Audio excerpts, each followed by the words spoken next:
अपनी कहानियों के माध्यम से आपने सांस्कृतिक, पारिवारिक, सांप्रदायिक समस्याओं को उद्घाटित करने का बेहद प्रयास किया है। मेरे चैनल पे आप सभी का बहुत स्वागत है। आई होप आप सभी बहुत अच्छे होंगे। आज मैं भीष्म साहनी की ही एक कहानी लेकर आई हूँ। इस कहानी का शीर्षक है चीफ की दावत। तो आइए शुरू करते हैं।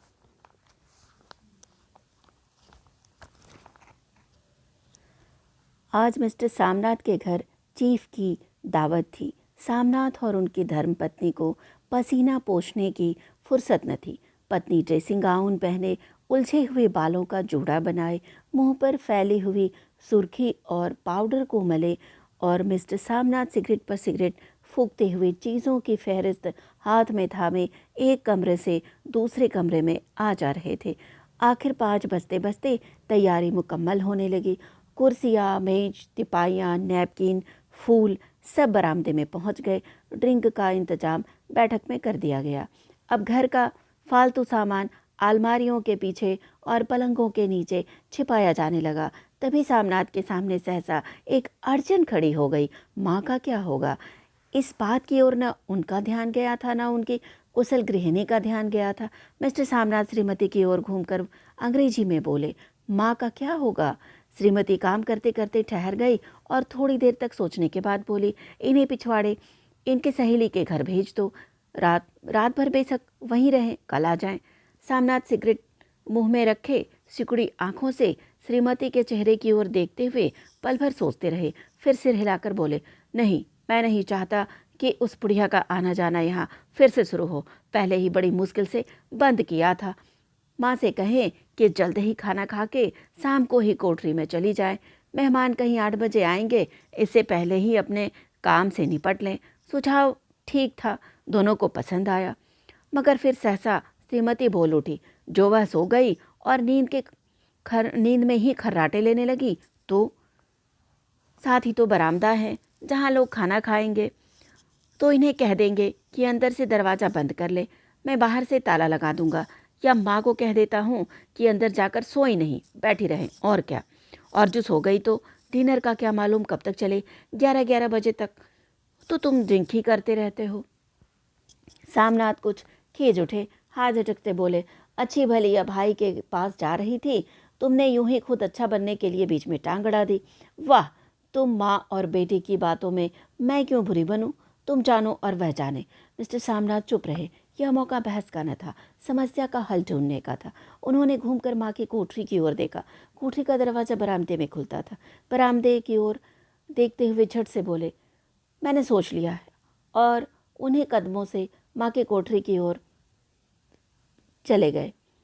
माँ दीवार के साथ एक चौकी पर बैठी, दुपट्टे में मुंह सिर लपेटे माला जप रही थी। सुबह से तैयारी होती देख माँ का दिल भी धड़क रहा था। बेटे के दफ्तर का बड़ा साहब घर पर आ रहा है, सारा काम सुबीते से चल जाए। माँ, आज तुम खाना जल्दी खा लेना, मेहमान लोग 7:30 बजे आ जाएंगे। माँ ने धीरे से मुंह पर से दुपट्टा हटाया और बेटे को देखते हुए कहा, आज मुझे खाना नहीं खाना है। बेटा, तुम तो जानते हो, मांस मछली बने तो मैं कुछ नहीं खाती। जैसे भी हो, अपने काम से जल्दी निपट लेना। अच्छा बेटा। और माँ, हम लोग पहले बैठक में बैठेंगे, उतनी देर तुम यहाँ बरामदे में बैठना। फिर जब हम यहाँ आ जाएं तो तुम गुस्ल खाने के रास्ते बैठक में चली जाना। माँ अवाक बेटे का चेहरा देखने लगी, फिर धीरे से बोली, अच्छा बेटा।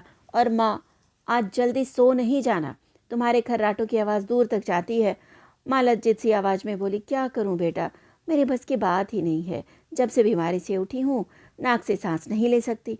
मिस्टर सामनाथ ने इंतजाम तो कर दिया, फिर भी उनकी उधेड़-बुन खत्म नहीं हुई थी। जो चीफ अचानक इधर आ निकला तो 8-10 मेहमान होंगे, देसी अफसर, उनके स्त्रियाँ होंगी, कोई भी गुस्ल खाने की तरफ जा सकता है। क्षोभ और क्रोध में वह झुंझुनाने लगे। एक कुर्सी को उठाकर बरामदे में कोठरी के बाहर रखते हुए बोली, आओ माँ, इस पर जरा बैठो तो। माँ माला संभालती पल्ला ठीक करती उठी और धीरे से कुर्सी पर आकर बैठ गई। यूं नहीं माँ, टांगे ऊपर चढ़ाकर नहीं बैठते, यह घाट नहीं है। माँ ने टांगे नीचे उतार ली, और खुदा के वास्ते नंगे पाँव नहीं घूमना।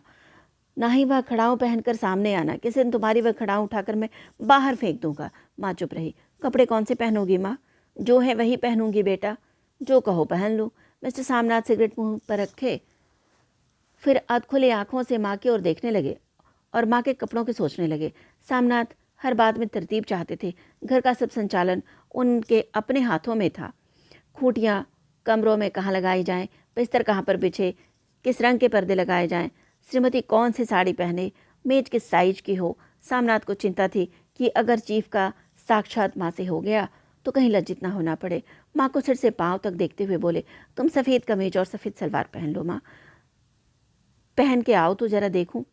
माँ धीरे से उठी और अपनी कोठरी में कपड़े पहनने चली गई। यह माँ का झमेला ही रहेगा। उन्होंने फिर अंग्रेजी में अपनी स्त्री से कहा, कोई ढंग की बात हो तो भी कोई कहे, अगर कहीं कोई उल्टी सीधी बात हो गई, चीफ को बुरा लगा तो सारा मजा जाता रहेगा। माँ सफ़ेद कमीज और सफ़ेद सलवार पहन कर बाहर निकली। छोटा सा कद, सफ़ेद कपड़ों में लिपटा, छोटा सा सूखा हुआ शरीर, धुंधली आंखें, केवल सिर के आधे झड़े हुए बाल पल्ले की ओट में छिप पाए थे। पहले से कुछ कम ही कुरूप नजर आ रही थी। चलो ठीक है, कोई चूड़ियाँ बुड़ियाँ हो तो वह भी पहन लो, कोई हर्ज नहीं। चूड़ियाँ कहाँ से लाऊं बेटा, तुम तो जानते हो सब जेवर तुम्हारी पढ़ाई में बिक गए। यह वाक्य सामनाथ को तीर की तरह लगा। तिनक कर बोले, यह कौन सा राग छेड़ दिया? माँ सीधा कह दो, नहीं है जेवर, बस इससे पढ़ाई लिखाई का क्या ताल्लुक है। जो जेवर बिका तो कुछ बनकर ही आया हूँ, नेरा लंडूरा तो नहीं लौट आया। जितना दिया था उससे दुगना ले लेना। मेरी जीभ चल जाए बेटा, तुमसे जेवर लूँगी। मेरे मुंह से यूं ही निकल गया, जो होते तो लाख बार पहनती। 5:30 बज चुके थे। अभी मिस्टर सामनाथ को खुद भी नहा धोकर तैयार होना था। श्रीमती कब की अपने कमरे में जा चुकी थी। सामनाथ जाते हुए एक बार फिर माँ को हिदायत करते गए, माँ रोज की तरह गुमसुम बन के नहीं बैठी रहना। अगर साहब इधर आ निकले और कुछ पूछें तो ठीक तरह से बात का जवाब देना। मैं न पढ़ी न लिखी बेटा, मैं क्या बात करूँगी। तुम कह देना माँ अनपढ़ है, कुछ जानती समझती नहीं, वह नहीं पूछेगा। 7 बजते बजते माँ का दिल धक धक करने लगा। अगर चीफ सामने आ गया और उसने कुछ पूछा तो वह क्या जवाब देगी। अंग्रेज को तो दूर से ही देखकर घबरा उठती थी। यह तो अमरीकी है, न मालूम क्या पूछे। मैं क्या कहूँगी। माँ का जी चाहा कि चुपचाप पिछवाड़े विधवा सहेली के घर चली जाए, मगर बेटे के हुक्म को कैसे टाल सकती थी। चुपचाप कुर्सी पर से टांगे लटकाए वहीं बैठी रही।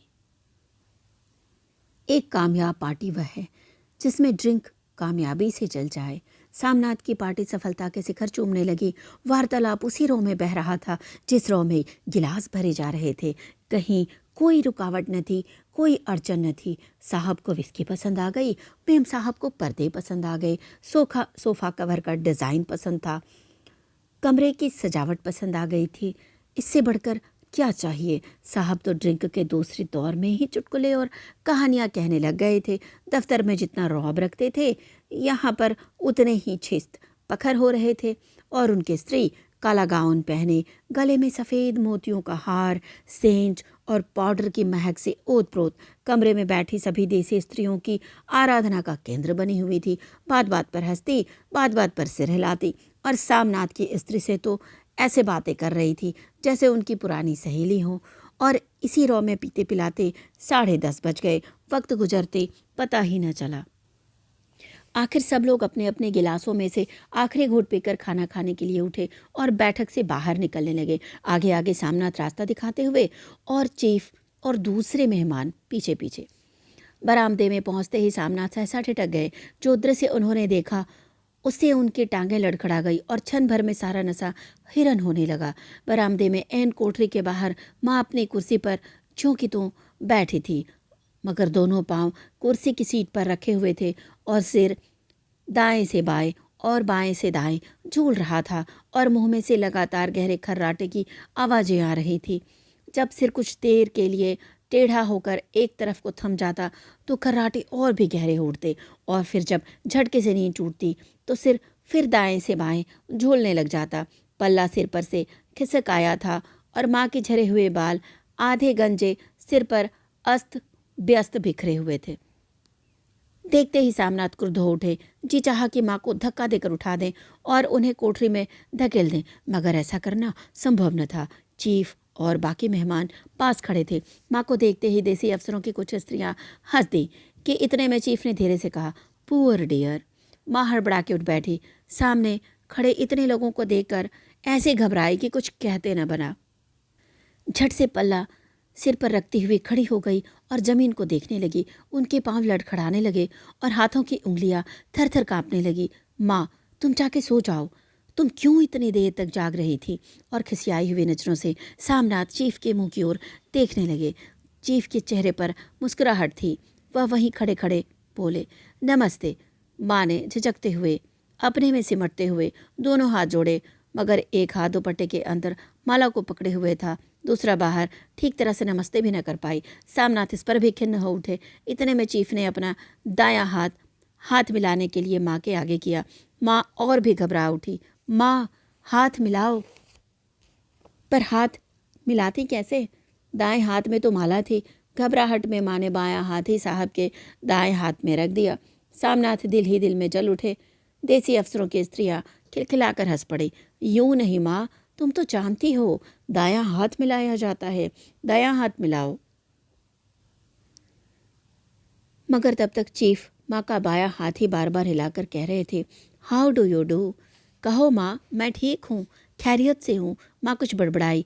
माँ कहती हैं, मैं ठीक हूँ। कहो माँ, हाउ डू यू डू। माँ धीरे से सकचाते हुए बोली, हाउ डू डू। एक बार फिर कह कहा उठा। वातावरण हल्का होने लगा। साहब ने स्थिति संभाल ली थी। लोग हंसने चहकने लगे थे। सामनाथ के मन का क्षोभ भी कुछ कुछ कम होने लगा था। साहब अपने हाथ में माँ का हाथ अब भी पकड़े हुए थे और माँ सिकुड़ी जा रही थी। साहब के मुंह से शराब की बू आ रही थी। सामनाथ अंग्रेजी में बोले, मेरी माँ गाँव की रहने वाली है, उम्र भर गाँव में ही रही है, इसलिए आपसे ले जाती हैं। साहब इस पर खुश नजर आए। बोली, सच? मुझे गांव के लोग बहुत पसंद हैं। तब तो तुम्हारी माँ गांव के गीत और नाच भी जानती होंगी। चीफ खुशी से सिर हिलाते हुए माँ को टकटकी बांधे देखने लगे। माँ, साहब कहते हैं कोई गाना सुनाओ, कोई पुराना गीत, तुम्हें तो कितने ही याद होंगे। माँ धीरे से बोली, मैं क्या गाऊंगी बेटा, मैंने कब गाया है। वाह माँ, मेहमान का कहा भी कोई टालता है। साहब ने इतनी रीझ से कहा है, नहीं गाओगी तो साहब बुरा मानेंगे। मैं क्या गाऊं बेटा, मुझे क्या आता है। वाह, कोई बढ़िया टप्पे सुना दो, कोई पत्तर अनारा दे। देसी अफसर और उनकी स्त्रियों ने इस सुझाव पर तालियां पीटी। माँ कभी दीन दृष्टि से बेटे के चेहरे को देखती, कभी पास खड़ी बहू के चेहरे को। इतने में बेटे ने गंभीर आदेश भरे लहजे में कहा, माँ। इसके बाद माँ हाँ या ना कुछ भी नहीं कह पाई। माँ बैठ गई। छीन दुर्बल लरजती आवाज में एक पुराना विवाह का गीत गाने लगी। हरिया ने माए, हरिया ने भैणे, हरिया ते भागी भरिया है। देसी स्त्रियां खिलखिला के हंस उठी। 3 पंक्तियां गा के माँ चुप हो गई। बरामदा तालियों से गूंज उठा।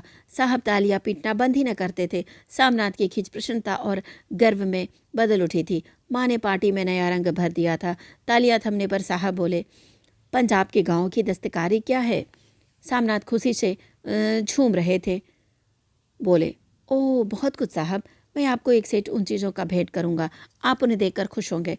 मगर साहब ने सिर हिलाकर अंग्रेजी में फिर पूछा, नहीं, मैं दुकानों की चीज़ नहीं मांगता। पंजाबियों के घरों में क्या बनता है, औरतें खुद क्या बनाती हैं। सामनाथ कुछ सोचते हुए बोले, लड़कियां गुड़िया बनाती हैं, औरतें फुलकारियाँ बनाती हैं। फुलकारी क्या? सामनाथ फुलकारी का मतलब सुझाने की असफल चेष्टा करने के बाद माँ को बोले, क्यों माँ, कोई पुराना फुलकारी घर में है? माँ चुपचाप अंदर गई और अपनी पुरानी फुलकारी उठा लाई। साहब बड़ी रुचि से फुलकारी देखने लगे। पुरानी फुलकारी थी, जगह जगह से उसके धागे टूट रहे थे और कपड़ा फटने लगा था। साहब की रुचि को देखकर सामनाथ बोले, यह फटी हुई है साहब, मैं आपको नहीं बनवा दूंगी, माँ बना देंगी। क्यों माँ, साहब को फुलकारी बहुत पसंद है, इन्हें ऐसे ही एक फुलकारी बना दोगी ना। माँ चुप रही, फिर डरते डरते धीरे से बोली, अब मेरी नज़र कहाँ है बेटा, बूढ़ी आंखें क्या देखेंगी। मगर माँ का वाक्य बीच में तोड़ते हुए सामनाथ साहब को बोले, वह जरूर बना देंगी, आप उसे देखकर खुश होंगे। साहब ने फिर सिर हिलाया, धन्यवाद किया और हल्के हल्के झूमते हुए खाने की मेज की ओर बढ़ गए। बाकी मेहमान भी उनके पीछे पीछे हो लिए। जब मेहमान बैठ गए और माँ पर से सबकी नज़रें हट गई तो माँ धीरे से कुर्सी पर से उठी और सबसे नज़रें बचाते हुए अपनी कोठरी में चली गई। मगर कोठरी में बैठने की देर थी कि आंखों में छल छल आंसू बहने लगे। वह दुपट्टे से बार बार उन्हें पोंछती, वह बार बार उमड़ आते जैसे बरसों का बांध तोड़कर उमड़ आए हों। माँ ने बहुतेरा दिल को समझाया, हाथ जोड़े, भगवान का नाम लिया, बेटे के चिरायु होने की प्रार्थना की, बार बार आंखें बंद की, मगर आंसू बरसात के पानी की तरह जैसे थमने ही ना आते थे। आधी रात का वक्त हो गया। मेहमान खाना खाकर एक एक करके जा चुके थे। माँ दीवार से सटकर बैठी आंखें फाड़े दीवार को देखते जा रही थी। घर के वातावरण में तनाव ढीला पड़ चुका था। मोहल्ले की निस्तब्धता सामनाथ के घर पर भी छा चुकी थी। केवल रसोई में प्लेटों के खनकने की आवाज़ आ रही थी। तभी सहसा माँ के कोठरी का दरवाज़ा जोर से खटकने लगा। माँ, दरवाज़ा खोलो। माँ का दिल बैठ गया, हड़बड़ा कर उठ बैठी। क्या मुझसे फिर कोई भूल हो गई? माँ कितनी देर से अपने आप को कोस रही थी कि क्यों उन्हें नींद आ गई, क्यों वह ऊँघने लगी। क्या बेटे ने अभी तक क्षमा नहीं किया? माँ उठी और कांपते हाथों से दरवाज़ा खोल दिया। दरवाज़ा खुलते ही सामना झूमते हुए आगे बढ़ाए और माँ को आलिंगन में भर लिया। ओ अम्मी, तुमने तो आज रंग ला दिया। साहब तुमसे इतना खुश हुआ कि क्या कहूँ। ओ अम्मी, अम्मी। माँ की छोटी सी काया सिमटकर बेटे के आलिंगन में छिप गई। माँ की आंखों में फिर आंसू आ गए। उन्हें पोंछती हुई धीरे से बोली, बेटा तो मुझे हरिद्वार भेज दो, मैं कब से कह रही हूँ। सामनाथ का झूमना सहसा बंद हो गया और उनकी पेशानी पर फिर तनाव के बल पड़ने लगे। उनकी बाहें माँ के शरीर पर से हट आई। क्या कहा माँ? यह कौन सा राग तुमने फिर छेड़ दिया? सामनाथ का क्रोध बढ़ने लगा था। बोलते गए, तो मुझे बदनाम करना चाहती हो ताकि दुनिया कहे कि बेटा माँ को अपने पास नहीं रख सकता। नहीं बेटा, अब तुम अपनी बहू के साथ जैसा मन चाहे रहो। मैंने अपना खा पहन लिया, अब यहाँ क्या करूँगी? जो थोड़े दिन जिंदगानी के बाकी हैं, भगवान का नाम लूँगी। तो मुझे हरिद्वार भेज दो। तुम चली जाओगी तो फुलकारी कौन बनाएगा? साहब से तुम्हारे सामने ही फुलकारी देने का इकरार किया है। मेरी आंखें अब नहीं है बेटा जो फुलकारी बना सकूं। तुम कहीं और से बनवा लो, बनी बनाई ले लो। माँ, तुम मुझे धोखा दे के यूं चली जाओगी, मेरा बनता काम बिगाड़ोगी। जानती नहीं साहब खुश होगा तो मुझे तरक्की मिलेगी। माँ चुप हो गई, फिर बेटे के मुंह की ओर देखते हुए बोली, क्या तेरी तरक्की होगी? क्या साहब तेरी तरक्की कर देगा? क्या उसने कुछ कहा है? कहा नहीं, मगर देखते नहीं कितना खुश गया है। कहता था जब तेरी माँ फुलकारी बनाना शुरू करेंगी तो मैं देखने आऊँगा कि कैसे बनाती है। जो साहब खुश हो गया तो मुझे इससे बड़ी नौकरी भी मिल सकती है, मैं बड़ा अफसर बन सकता हूँ।